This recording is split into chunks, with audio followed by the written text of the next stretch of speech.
Wow. Much love and respect to everybody that's tuned in. Thanks for being here once again.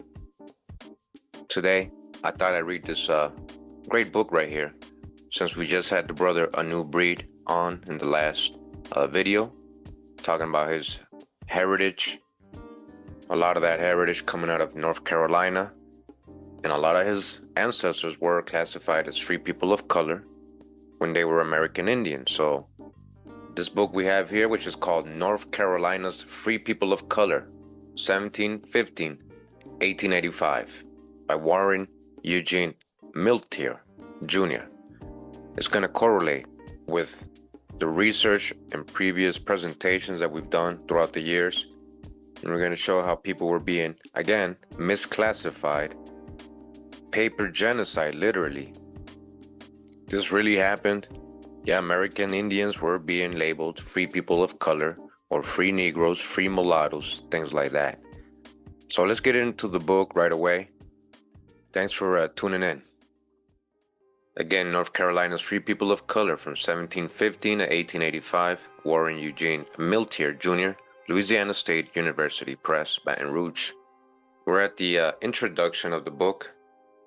It says here, in 1902, not long after the publication of a series of now famed works that included The Conjure Woman and other conjure tales, and The Wife of His Youth and other stories of the colored line, Charles Waddell Chestnut sat down to pen a lesser-known article titled The Free Colored People of North Carolina for Hampton Institute's Southern Workmen.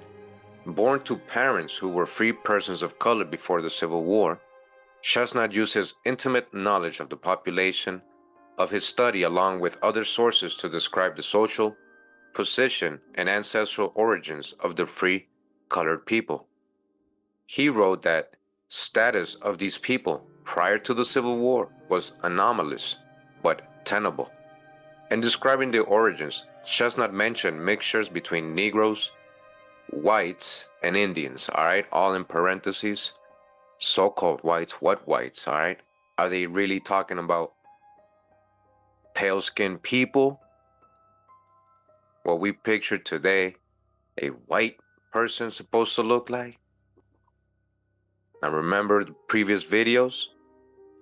We've gone over who free whites includes, right? It also includes the Moors and Sephardic Jews and many of the black Europeans, North Africans, etc.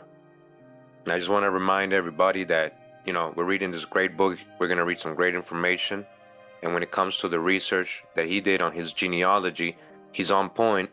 But when it comes to saying where the origin of all so-called Negroes is, definitely not in Africa. So a lot of the time, even though they know their own history, they still believe the out of Africa theories. So we got to dodge the hijack when we see that when we're reading this today. So continue, it says, he argued that many free people of color, perhaps most of them, were, as we have seen, persons of mixed blood. That's him saying it. Many free people of color, if not most of them, were, as we have seen, persons of mixed blood. Again, we got to empty our cup, get rid of our prejudices and stereotypes, and know thyself truly. A careful search through court records, censuses, vital records, church minutes, wills, deeds, newspapers, pension files, and oral histories confirms a picture of life for free people of color remarkably similar to the one described by Chestnut more than a century ago. Continues, says, a disorderly American South. For over a generation, historians have depicted 18th and 19th century North Carolina and the rest of the American South as regions dominated by strict racial hierarchies. Their versions of the American South usually include three distinct groups: whites, blacks, and Indians, encapsulated in a social hierarchy that placed whites over all other groups, so-called whites. Remember, they're not always talking about complexion. He's going to get into it, you'll see. Yet the stories of those categorized as free people of color reveal a more disorderly American South. In the colonial and early national periods, North Carolinians and their laws privileged the free over the enslaved, regardless of the racial categories ascribed to them, given to them. So it doesn't mean that those tags is who they are. It's just ascribed to them, these racial categories. It didn't matter which one you were classified as, because the laws privileged the free over the enslaved, no matter what color.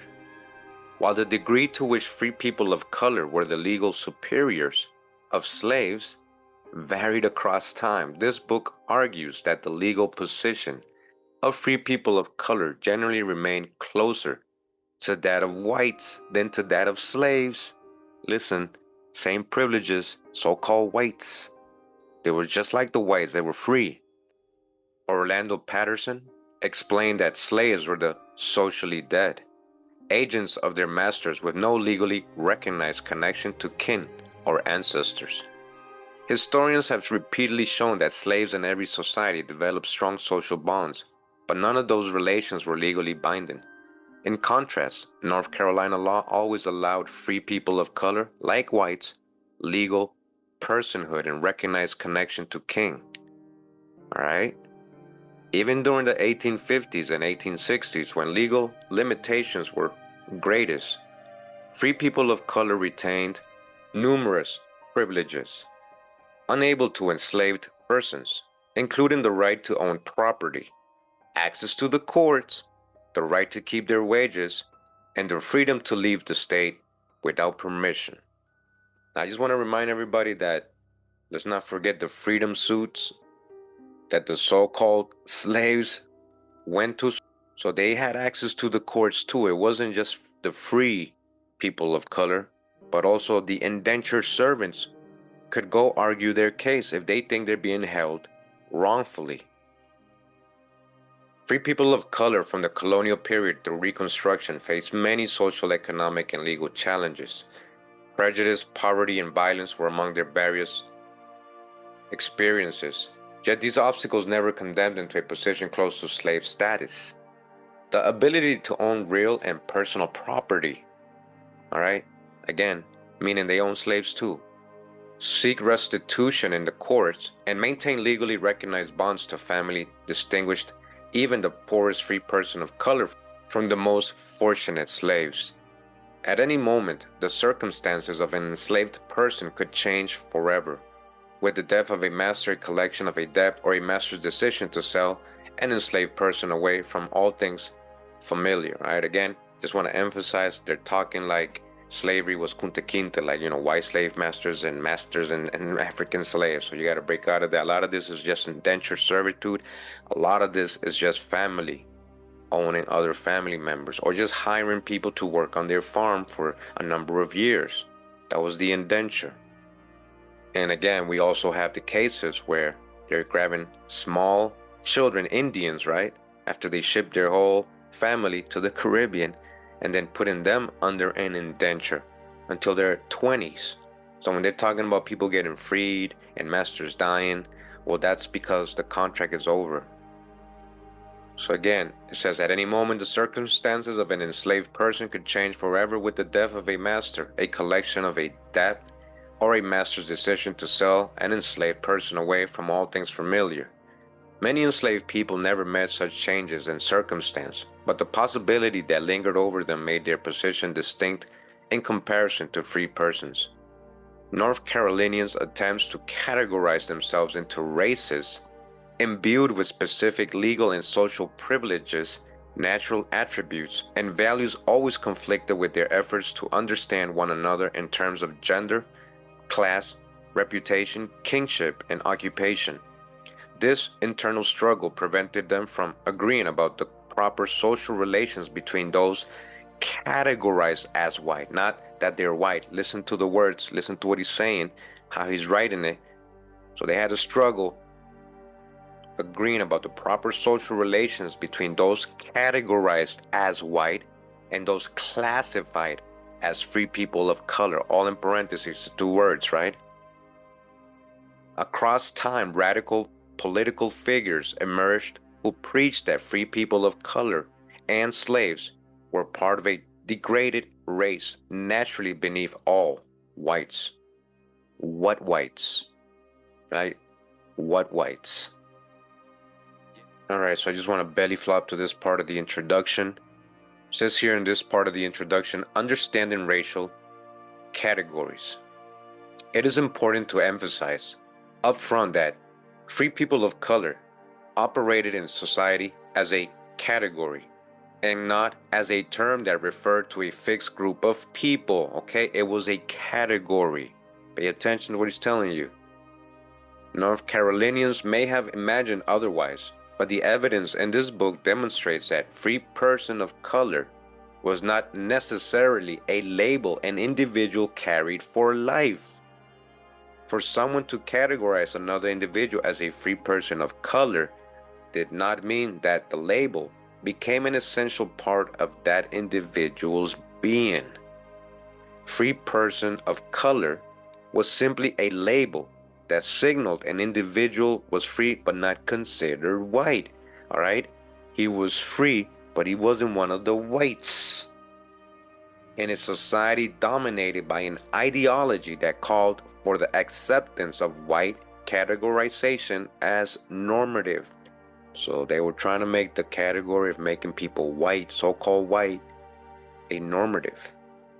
North Carolinians labeled as free people of color those assumed to be free people of African descent, touch the hijack, free people of native ancestry, whom the state did not recognize as politically autonomous free persons with heritage in the East Indies, and a variety of individuals with mixed ancestry. They sometimes use free Negro, free Mulatto, free Musty, and free Black interchangeably with free person of color. But free person of color was the most frequently used term. In addition, this seems to be the term most widely accepted by those who fell into the category. For these reasons, of color is the term I use throughout this book. All right, so before we continue, just want to mention again, he said those descended from African, right? Those are who are the free people of color. He letting you know, right, on the previous page, that it was those of African descent, which we already have debunked. What Africans? If anything, if anybody's coming from foreign and they're, of dark complexion, it would be the black Europeans that are coming over, being sent over here. Indentured servants, prisoners of war, convicts, colonists, conquistadors, those who are fleeing from religious persecution, right? Check out my previous presentation so we can understand who these people really were. So that cancels out that whole African descent. If anything, if they're talking about foreign people, they must be talking about black Europeans. And then what is the other one? Who is the free people of color other than African descent? Is free people of Native American Indians. Native American Indians. Again, which is interchangeable with free black. They're calling American Indians free blacks, free mulattoes, free Negros. Remember my Freedom Suits video recently that I uploaded? The Indian from this region of America being sent to Jamaica. She became a Negro slave over there, and when she came back, they were trying to, they had already turned her into a so-called African slave when she was an American Indian, and she was able to prove it and win the case. 20th and 21st century historians have used Negro, Black, and African American instead of or in conjunction with person of color. All right, you hear that? That's a big one. So in the 20th and 21st century, which we're living right now, right, in modern times, they stopped saying free person of color. They started using tags like Negro, Black, and African American when it had nothing to do with Africans, instead of or in conjunction with person of color. Yet to embrace their usage is to accept that racial categories are fixed to specific groups of people with specific collective histories, all right? And that's not true. So you're saying if you go with that, then you're really accepting that actually means something, like black means something, like there's actually a black people. The evolution of racial categories, however, is more complex, all right? Is way more deeper than that, than just black and white. All of these terms especially African American, all right, in parentheses, are loaded with 20th and 21st century connotations of African ancestry, all right? It's based on theories, it's based on out of Africa theory, Darwinism, evolution. That's where they're basing that off. There is no proof. It's just 21st century connotations. They're guessing, it's conjectures. Remember what conjecture means, which do not necessarily apply to the subjects of this study or their descendants. Again, big one. Can I get a mic drop? Body bag for the illusion. We're not talking about Africans.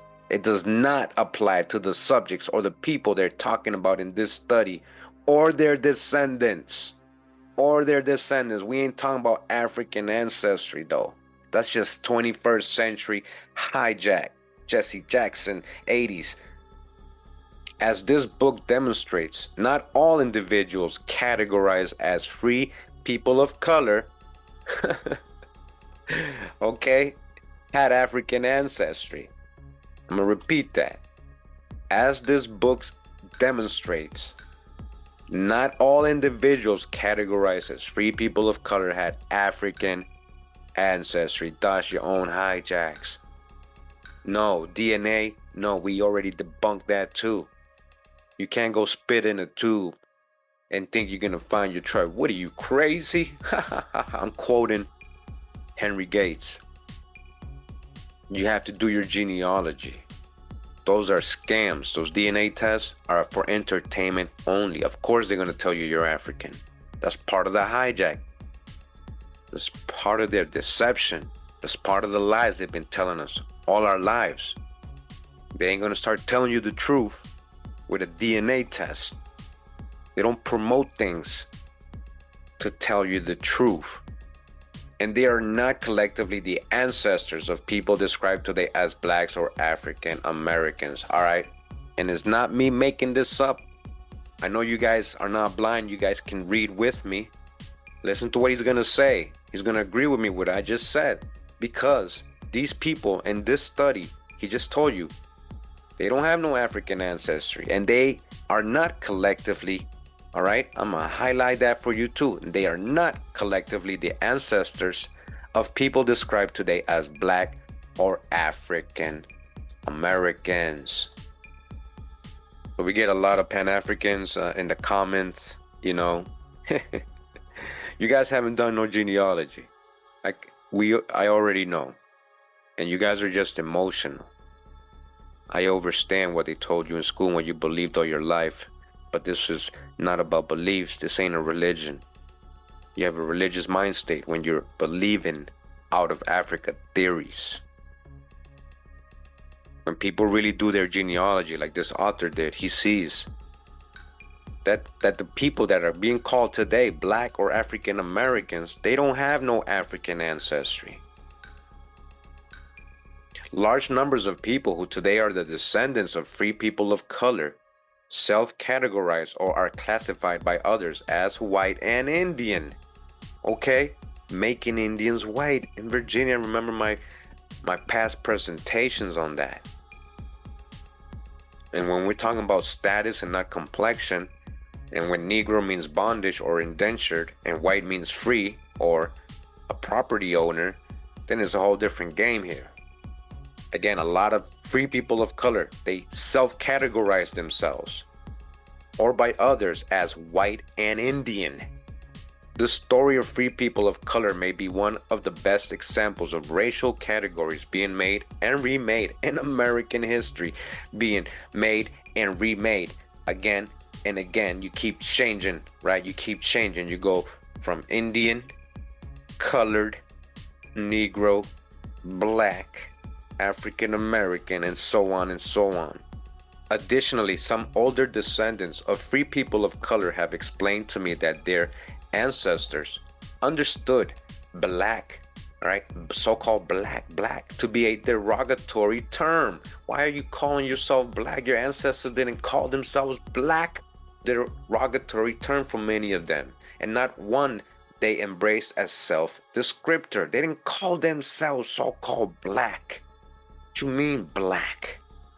These assertions are confirmed by the contrasting use of terminology between 19th century radical pro-slavery propagandists who frequently use the term black. All right, pro-slavery propagandists. What slavery? This is a propaganda, and they started calling you and terming you black, literally to make you something that doesn't even exist. They blanked you out. You're black. All right, in their writings. And other North Carolinians who commonly use of color. I have found evidence that the category free people of color included individuals without African ancestry. He found much evidence. When you actually research, this is what you actually find. But then you also find something else. And that's a European part for a lot of people. And it wasn't whites. That's the thing. It wasn't pale-skinned people. That's what we thought before. But definitely, as he says here, without African ancestry. All right? Not Africans. We're not talking about Africans, and everybody didn't come out of Africa. These are not my theories, not my ideas. This is genealogy, primary sources, anthropology. Do the research. So let me read that back because I didn't finish the sentence. All right? It says, I have found evidence that the category free people of color included individuals without African ancestry, most notably Native peoples. Who? American Indians. What? They're being called what? Free people of color. American Indians. Scholars of Native American history have uncovered numerous examples of Native people being categorized as black. Pull up, all right? Pay attention.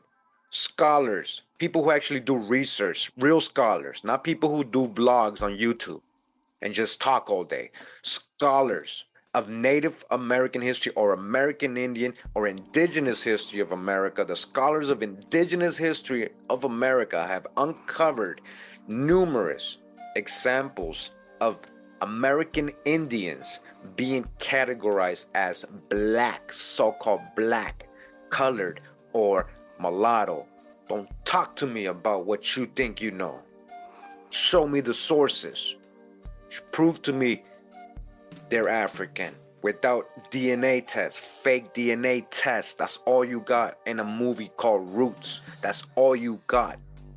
Ruth Wallace Herndon and Ella Wilcox Sikatu argued that such labeling of Native people was a form of documentary genocide. Okay? We're just talking about paper genocide. Paper genocide, yeah, that's real and it's still going on today. You keep calling yourself so-called black. Documentary genocide. So genocide in many levels and many ways, physically and in paper. I agree that such labels obscure ancestral distinctions.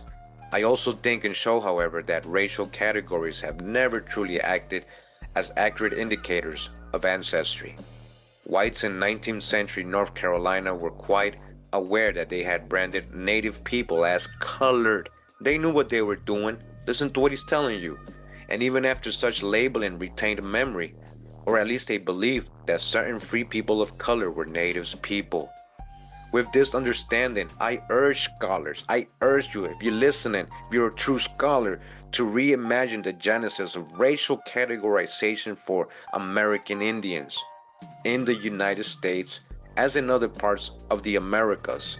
All Native people did not fall into the Indian category. Some Native people lived under the designation colored, experienced the legal limitations associated with such a designation. You hear that? That status, because they were being labeled colored, now their status had changed. They had legal limitations associated with such a designation, lived in communities in which racial categorization was imposed and not self-ascribed, and described themselves as colored people while still retaining memories of their indigenous heritage. Man, this is deep right here. What did grandma tell you always? What did the grandparents and ancestors always tell you, man? She said, I'm this and I'm that. I ain't African. This is deep, man. It's sad, man, to me. It's sad, but it's beautiful at the same time. It's beautiful how we find books like this explaining everything we've been learning and proving your grandmother right. And they held on to these memories. This is deep. You can't forget. Jack D. Forbes, important, but often neglected. And that's the book Africans and Native Americans, which we have read in my past videos, showed that categorization of a diversity of people, including so-called Africans, East Indians, and Native peoples as black, colored, and a host of other ambiguous colored terms dates to at least the 16th century. We're talking about 1500s. 1500s. Even before this point, Europeans used color to describe a diversity of people. Forbes demonstrated that racial categories had their earliest origins in attempts to describe and order human beings. I find that Negro, colored, and other terms did the same work in 18th and 19th century North Carolina. North Carolinians sought to apply racial categories as descriptors of difference and as tools to organize society. In North Carolina, as in most of the European colonized world, officials use racial categories in their attempts to define status, all right? Again, in their attempts to define status. Status of people. It was status, free white status, Negro status. Status. Today's racial and ethnic language blurs distinctions among racial categorizations, ancestry, and culture, while attempting to ignore the historical baggage of legalized hierarchy making.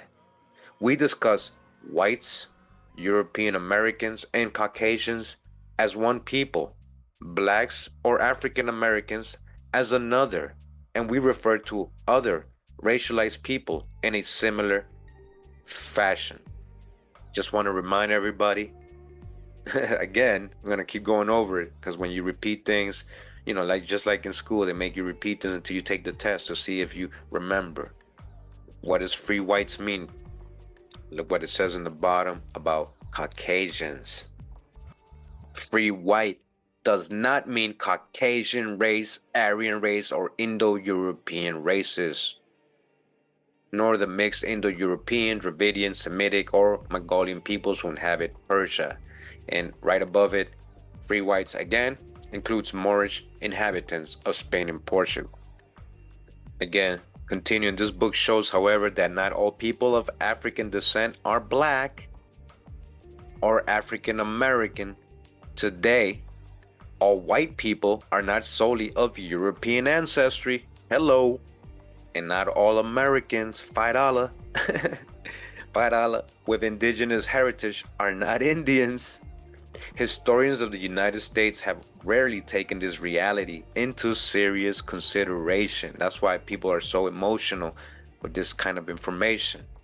But the story of free people of color shows why we should. All right? Why we should. All right, so now we go to Chapter 1 of this book. It says here, Making Race, Remembering Freedom, Constructing Racialized Liberty.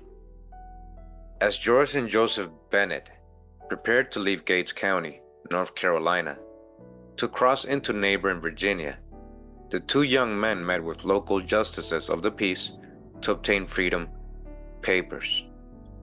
All right, so this first example here, the story, we've actually gone over it in a previous video that I've done. If you remember the video I did on the Chowan people of North Carolina, we know that the Bennett family, the Sephardic Jews who came, because Bennett is a Sephardic Jew, it goes back to Baruch Bennett. They mixed with the Chowan people and other natives people in North Carolina. So these two young men met with local justices of the peace to obtain freedom papers, George and Joseph Bennett. These documents would prove their liberty in the event their free status ever came into question.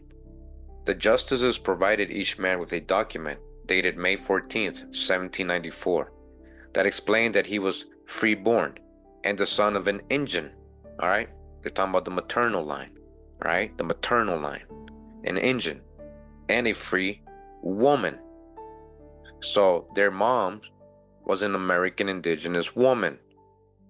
In case someone needed to verify that the papers pertained to the man who possessed them, each freedom document gave a physical description of the holder. George's free papers described him as about 25 years of age, about 5 feet 7 inches high with a scar over his left eye, while Joseph's pass stated he was about 24 years of age, about 5 feet 9 inches high, with a scar over his right eye. After receiving the free papers, the Bennetts made their way to Norfolk County, Virginia. What happened to Joseph is unclear, but George eventually left Virginia. He returned to Gates County to reside in the community known by locals as Indian Town. There, George lived among other descendants of the indigenous Chowan people.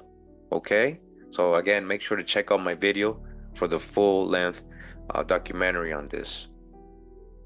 When George and Joseph were children, the county clerk had recognized their indigenous heritage and registered them as Indian. All right? Remember, these are free people of color, so-called black people, in the court's minute book. The clerk also described them as Indian in the 1790s when they participated in the sale of the last piece of the Chowan reservation. So we go over how they sold this land too. And they did it without the authorization of all the community, all the Chowan indigenous people. Remember, these are Bennetts. The mom is Indian. Where's the dad coming from? And he wasn't a white person. Yet when the census enumerator came through the Indian Town neighborhood in 1810, he classified George Bennett, along with the other Chowan descendants, as free colored persons. All right, paper genocide. The story of George and Joseph Bennett reveals that a person became a free person of color, not through something purely biological, but through an intellectually complex process of categorization. Therefore, George Bennett could be an Indian in one context and free colored in another. Other incidents described in this chapter tell a similar story. Free persons of color was a social political construct that denotes free status and categorization as not white. All right? Yet this construct only functioned because North Carolinians supposed that through a series of determinations, a person could be categorized as white, Indian, Negro, Mulatto, Musty, or of color. This is what sociologists Sarah Daines and Orville Lee aptly describe as belief in race, the belief in race, beliefs. People in early North Carolina had to decide individuals' racial categorizations through processes of evaluation, even when they believed racial categories corresponded to biology. They used a series of schema such as skin color, hair textures, behavior, reputation, and features of one's ancestors to construct racial categories and organize individuals within their society into those categories. All right? So it's almost like what we do today. We look at somebody who's like, oh, he look this and he looks like that, or he look like a Mongol, or he look Indian, or he look like a white man, or he look like a black European, or he look like he African, or he look like he's from Asia. Their evaluations and decisions produce a situation in which people with a spectrum of physical features and various family histories fell into the same category. So, for example, if there's somebody from Europe that might have some like similar look to an American Indian, hey, they got classified as the same thing, being the same people, whether they were actually related or of the same bloodline or not. The census taker may have categorized George Bennett as colored person because of his physical appearance. Oh, why? So why would he call him colored? So obviously George Bennett was a dark complexion man, right? So they were just basing it on his physical appearance or based on his understanding that Bennett had non-European ancestry, or in the vernacular of the early 19th century, Negro or Indian blood. So make sure to dodge the hijack right there when she said non-European. Remember, the author is going with the whole out of Africa theories and that Europeans are all white, even though he knows his people are being classified people of color, and he can prove that they were Indian. He can't prove the African part, and he can't prove that all Europeans are white, so-called white, are pale skin, pale skin. Before the end of the Civil War, freedom was something that had to be proven, and public memory through either individual understandings or documentation was the only way people could establish their freedom. Community members recognize a person as free because they recognize aspects of that person's past that signaled liberty. As in the case of the Bennetts and many others, they were free because their neighbors recalled that their mother was free, a standard designated within the law. Neighbors' memories of their liberation from enslavement supported others' freedom. North Carolinians also used documents to reinforce public memory of freedom, such as making a race. In the 18th and 19th centuries, North Carolinians spoke of and understood racial categorization or a person's so-called race through ancestry. They believed that individuals were free persons of color because of their lineage or blood.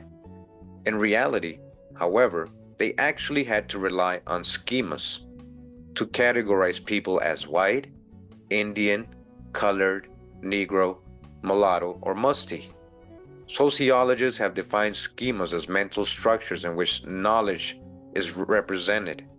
Examples of schemas used to determine racial categorization included skin color, hair texture, behavior, reputation, and memories about an individual's ancestry. North Carolinians believed that through their sight, again, listen to what they're saying, they believed that through their sight and memory, they could successfully categorize a person as white or not white.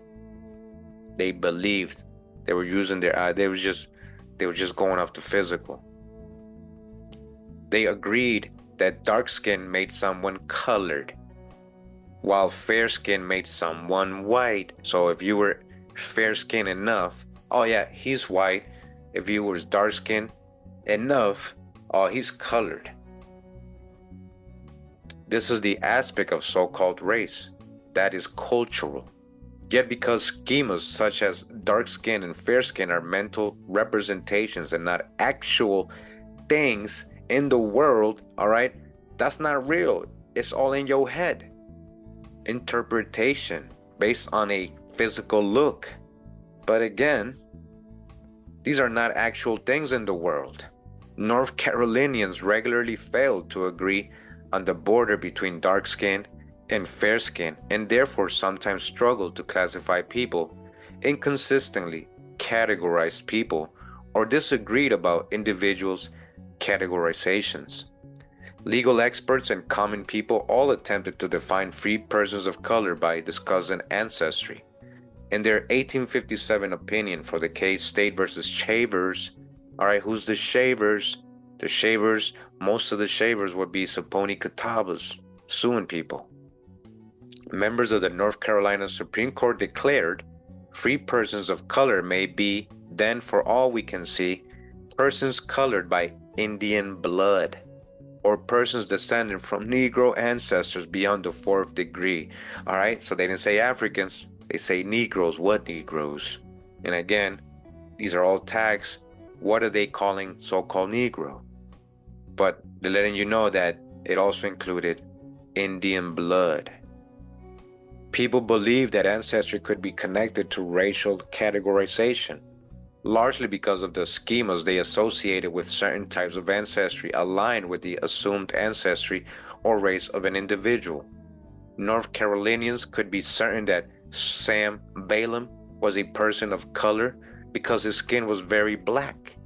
Even Tom Mitchell's yellow complexion unambiguously fell within their definition of a person of color, yellow complexion, right?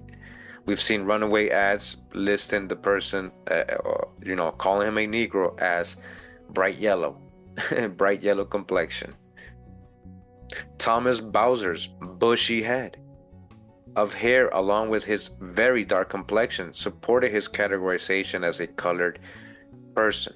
All right, now remember, we've gone over descriptions of Europeans from the American Revolutionary War being described with the same exact features, bushy head and very dark complexion. We've also got the same from the Jacobites who are being transported over here in 1745. Make sure to go back to the previous presentations if you're new, if you're having a hard time, just accepting this truth right here. We've been here 5 years, over 300 presentations. All we show is sources, primary, scholarly, research, genealogy, things you cannot dispute. These are facts, historic facts you can verify. So I'm glad they're showing these examples because, just because people have these features, oh yeah, that's a Negro, that's a colored man. From there, they start adding the whole African hijack. It could be American Indians, it could be Black Europeans. That's the truth. So his bushy head and his very dark complexion, right? Thomas Bowser supported his categorization as a colored person. J.M. Harris, however, had to know something about William Reville's family background in order to recognize him as a person of color, because Reville's nearly white complexion allowed him to pass as a white boy, potentially. A stranger might have considered Reville to be white, but the public memory shared among those who knew him best allowed them to classify him as colored. Everybody knew who his peoples were, even though he was very light-skinned, right? Very fair. Racial categorization was ultimately a product constructed in the minds of people, all right? Racial categorization was ultimately a product constructed in the minds of people who use race as a way to frame their world. These people believed that nature, and not their minds, divided the human species into whites, Negroes, mulattoes, Indians, musties, and colored people. Yet the failure of individuals to classify the people around them consistently exposes the cognitive origins of racial categories, all right? And that's why there were so many disputes and problems and freedom suits, because it's not clear, because it's not real. You can't go off just a physical look, especially when they've lied to us about who people are in history. Various North Carolina courts records document the inconsistent use of racial categories.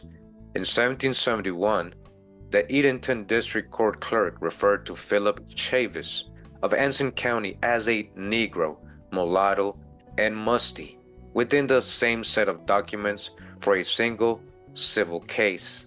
All right, Chavis, all right, Chavis family. Again, a lot of them are from the Siouan people, Saponi, Catawba, and they'll let you know themselves. In another example from 1795, a clerk simply referred to a man from Bertie County called John as a mulatto or Indian. He's mulatto or Indian, one either or, same thing. In a statement written by his attorney, this same John is labeled a free man of color. In theory, Negroes, mulattoes, musties, and Indians were supposed to be different types of people, right? They're supposed to be different people, right? But yet these same people are being classified as Negroes, as free people of color, as mulattoes, as Indians, in different records. Even 18th and 19th century dictionaries provided the public with specific definitions of these racial terms. These examples, however, show that lines between categories in practice were poorly defined and ambiguous. Nowhere were the issues of inconsistent classification and construction of racial categories more problematic than in the case of North Carolina's indigenous people. All right? Let me repeat that. We're going to highlight it too. Nowhere were the issues of inconsistent classification, all right, paper genocide, and the construction of racial categories more problematic than in the case of North Carolina's indigenous people. And who are these people that went through all this misclassification? Yeah, you've never heard of their tribes. By the early 19th century, most of the North Carolina's indigenous population east of the Appalachians became subject to shifting categorization, which has led some scholars and laypeople alike to believe that native populations of the region had disappeared. They said you disappeared and you went extinct, yet a new was with us just the other day. He's still here. What you mean disappeared? They still here.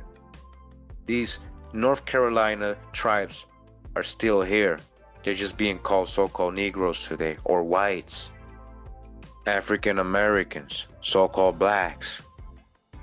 So that's the hijack. They ain't disappeared. They haven't disappeared. In reality, they were simply recategorized from Indians to colored persons, mulattoes, or Negroes, okay? In reality, that's what really happened. They're not Africans. From the colonial period into the early national era, whites began a slow process of reclassifying native people from Indians into ambiguous others, thereby eliminating the legal distinctions between a diversity of native peoples and other people classified as persons of color.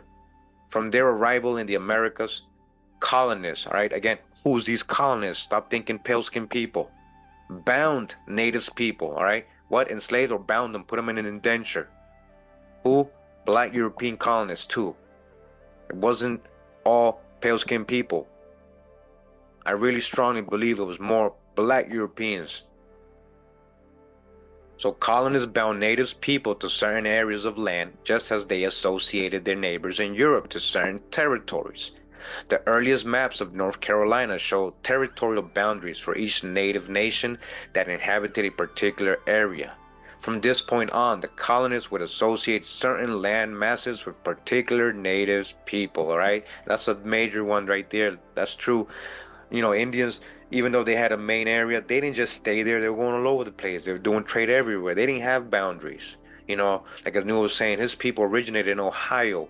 The Sioux people really had, they still had connections with Ohio, from Ohio to North Carolina, and all the way to the plains and to the south and everywhere else.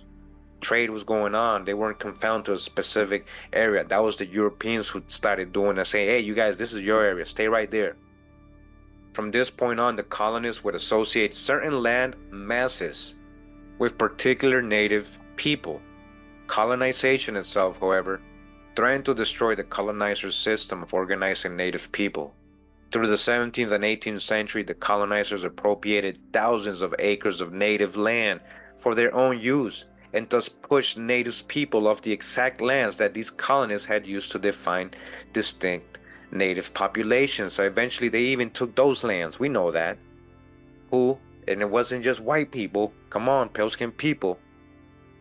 All skinfolk ain't kinfolk, and that's okay. It's just part of history, and it's in your genealogy, both sides. It's okay. Native people no longer fit definition of Indian, created during the earliest days of colonization. As native people's life ways changed from those observed by the earliest colonists, and the lands once controlled by native people were transferred to the hands of non-natives or non-Indians. In the eyes of some non-natives, these native people were no longer Indians, but simply colored people. Continuing, the historical record provides a few examples of the reclassification of American Indians from Indian to others.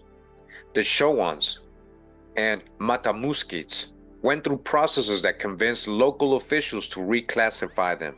Again, make sure to catch the video I did on that so you guys can see the sources and the history.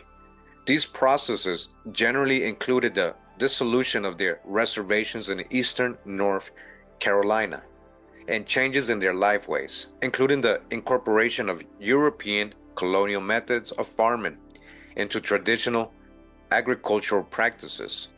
Many other native people in North Carolina likely went through similar processes during the colonial period, but have stories that are poorly documented compared to those of the Chowans and Matamuskets, all right? So that's a good point he just brought up. We do find records of this happening to the Chowan people and the other tribes, but not all the tribes were fortunate enough to have, this publicly known or the records to prove it. Or as it says here, very poorly documented compared to the Chowans or the Matamusquets. In Gates County, Chowans appeared in court minutes and deeds as Indians. During the 1780s, for example, James, Benjamin, Patience, Sarah, Nancy, Elizabeth, Darks, and Christian Robbins appear as Indians. In 1782, deed by the first census in 1790, however, these Indians had become free others and later free colored persons. 10 years later, the census enumerator classified James, Sarah, and Darkies Robbins as heads of households of other free persons, in contrast to white persons. Record keepers categorized the descendants of the Matamusquets, who had intermarried with both people of European and people of African descent. So Dodge the hijack. They want you to think white and black, right? That each one of these is the white, one of these is the black. Dodge the hijack. What Africans? And when you talk about Europeans, how you know these are not so-called black folks too? You don't. And a lot of them were. So that's the point. In 19th century records as mulattoes and free persons of color. By understanding racial categories as products of cognitive processes, we can begin to recognize the diverse backgrounds and stories encompassed within these categories. Free persons of color were not a group per se, but a complicated mixture of people connected by their neighbors and often their own perceptions of the world. North Carolinians imagined that those they categorized as free people of color shared common traits that distinguished them from those people classified as white. Yet in their appearances and family backgrounds, they were as diverse as any other imagined community in their appearances and family. The example of the Bennetts from Gates County at the beginning of this chapter was just one instance of neighbors supporting freedom claims by establishing individuals' connection to free Indian foremother. In 1804, county clerk affirmed that Price Longtom and Jordan Longtom were free persons by stating that their mother Mary Polly Longtom was an Indian woman. Because freedom was a function of memory and not something observable, occasionally some people who were legally free had their liberty challenged by those who attempted to hold them in bondage. Memories of descent from Indian foremothers became important to the cases of some Carolinians who believed they were illegally held in slavery. In 1785, Jenny Ash, a mulatto woman, petitioned the justices of the Bertie County Court for her freedom and that of her children. Jenny asserted that she was the daughter of Nanny Ash, an Indian and free-born, and that James Gardner was holding both herself and her children in slavery under the threat of sending them out of the state. All right, you hear that? So that was really wrong what's going on. And they were like, no, man, we Indians. We free. We should be free. Although examples exist, statements connecting the lineages of free people of color to Indian foremothers are rare. By the 19th century, North Carolinians living east of Cherokee County had largely given up trying to draw a distinction between people they believed to be indigenous and other people that they classified as persons of color. Consequently, many declarations of freedom in which the foremothers were native women likely referred to them as people of color and not specifically Indian. Continuing a little further in the book, it says here the role of cognitive processes and memory in the categorization of individuals as free people of color is largely missing from the historical literature. Scholars have approached the topic of free people of color as an examination of a subset of a defined African American, right, in parentheses, black in parentheses, or Negro in parentheses, group without considering how the category was imagined or applied. Mentions of people of color, mulattoes, Negroes, musties, and Indians throughout the rest of this book should be read as reflections of how particular North Carolinians understood their world in the 18th and 19th centuries. All right, so he's telling you, you got to dodge the hijack sometimes when you see these words.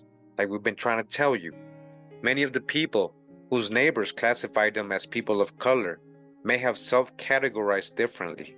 You understand that? So even though the neighbors say, well, I think he's white, or I think he's a black, the people themselves didn't call themselves none of that. They didn't agree to it. So again, many of the people whose neighbors classified them as people of color may have self-categorized differently. Furthermore, this chapter demonstrates that North Carolinians often could not agree how to categorize one another. Individuals found applying racial categories difficult and had to use multiple terms from their racial lexicon to describe a single person. All right, so that's where we're going to end it here. Most likely going to read more of this book, other chapters. This is the end of chapter 1, and we read a little bit of the introduction. Just wanted to get our feet wet with this book, great book. And because we also went live the other day with a brother who comes from this same lineage and heritage, Indians from North Carolina and Virginia.